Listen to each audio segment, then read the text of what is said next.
What is going on, guys? Today we have something kind of interesting. The story is interesting. I was biking to work the other day, and I see a beautiful blue gig bag, and this guitar leaned up against someone's brownstone on my bike ride.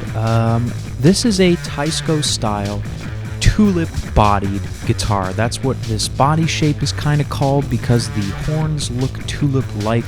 They were a run of very, very cheap 60s and 70s guitars that tuning stability has not been good on a single one of these I've owned. I've come in contact with a couple throughout my time. This is me just giving it a bit of a wipe down. It was very dusty when I found it, and in fact the fretboard has a lot of paint flecks on it.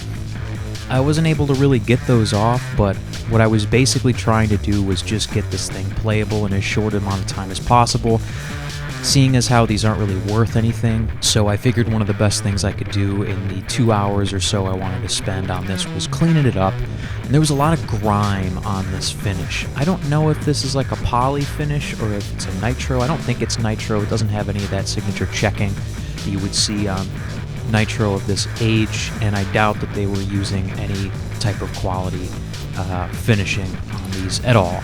The next thing was the action was so bad on this. Oh, there goes the truss rod nut.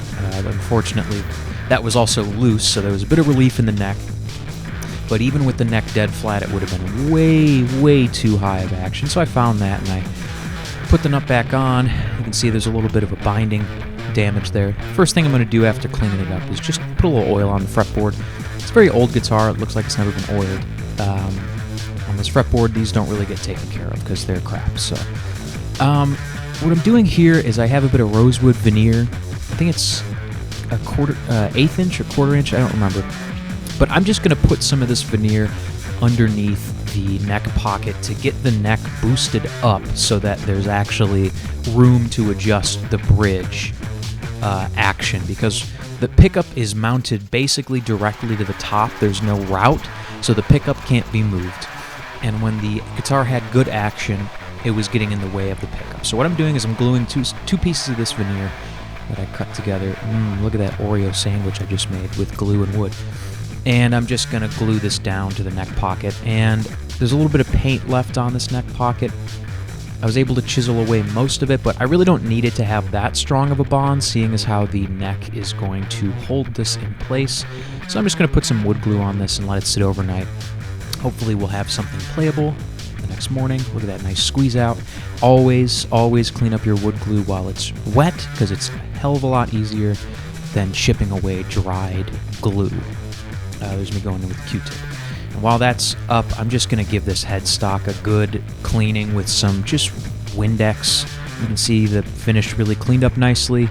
The tuners were okay, so sometimes I put a little WD on there or a little oil, but that was okay. Here's me re-drilling the holes, so the veneer that I put down in there to give it a bit of a bump up needs holes in it for the screws to have access through, so that's me just drilling those out. Again, I'm not doing anything fancy here. This is a basically worthless guitar. I just wanted to see if I could get it playing. And there's me putting the neck back on. So the veneer was a success, and it held pretty well. And any hesitation in that will be held down by the bolts of the neck. And it's just me putting the pick guard back on. And I'm going to string this up with some DR Black Beauty 9s.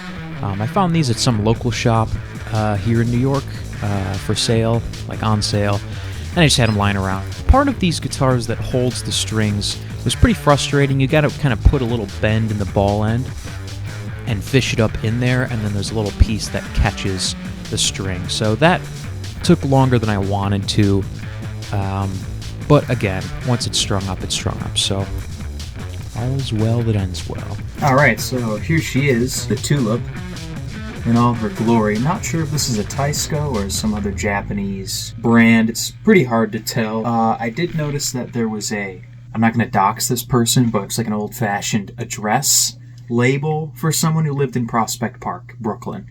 So just know that this thing still sucks.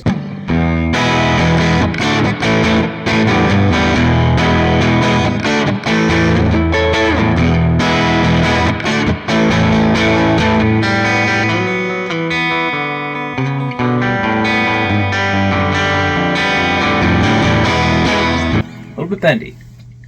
It was like that well before I did the little shim on the neck, and it's just going to stay that way. There's just not enough contact on this neck to keep it stable, and the pocket's pretty loose. Strap falls off. For nothing, this is a cool punky guitar, but I wouldn't take it gigging.